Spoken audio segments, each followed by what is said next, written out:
លឹកលើដំបូលផ្ទះសែងសូរិយាចាំងចាំងឃើញច្បាស់សម្រស់ទីក្រុងខ្លុយនៅនឹងដៃចិត្តមួមៃអន់លោចអន់លំលំទូអបទ្រូងត្រៀមបេះដូងផ្សងរោគស្នេហ៍វត្តភ្នំទួលខ្ពស់លូតហួងព្រៃដើមកោគីរីកកណ្ដាលធានីរាជនីដែលបងផ្សងថែបកាសៀតជាប់គ្រាន់រៀបរាប់ចាពីពេជ្រស្នេហ៍អោកាំងបានក្បែរបាំងភ្នែកគេនឹងជូនទៅថ្លៃ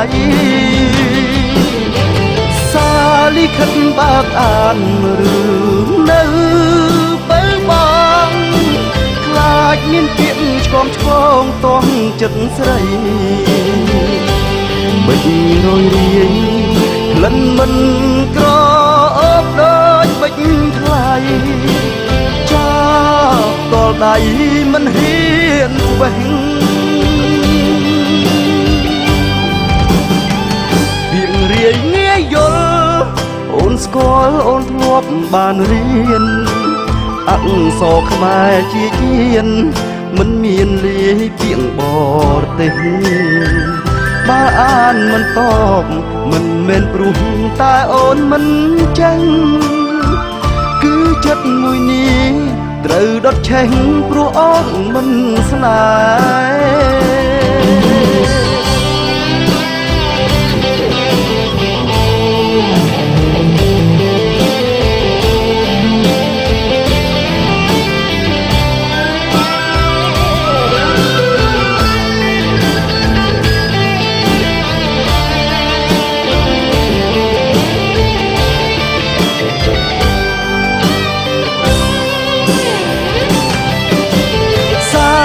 ខិតបើកអានរឿងនៅពេលបងខ្លាចមានពាក្យឆ្គំឆ្គងតោះចិត្តស្រីវិញរយរាយក្លិនមិនក្រអូបដូចបិចថ្លៃចាប់តលដៃមិនហ៊ានស្វែងវាងរាយងាយយល់អូនស្គាល់អូនធ្លាប់បានរៀនអក្សរខ្មែរជាយានមិនមានលាយពាក្យបរទេសបើអានមិនតបមិនមែនព្រោះតែអូនមិនចេញគឺចិត្តមួយនេះត្រូវដុតឆេះព្រោះអូនមិនស្នេហ៍ចិត្តបងមួយនេះត្រូវដុតឆេះព្រោះអូនមិនស្នេហ៍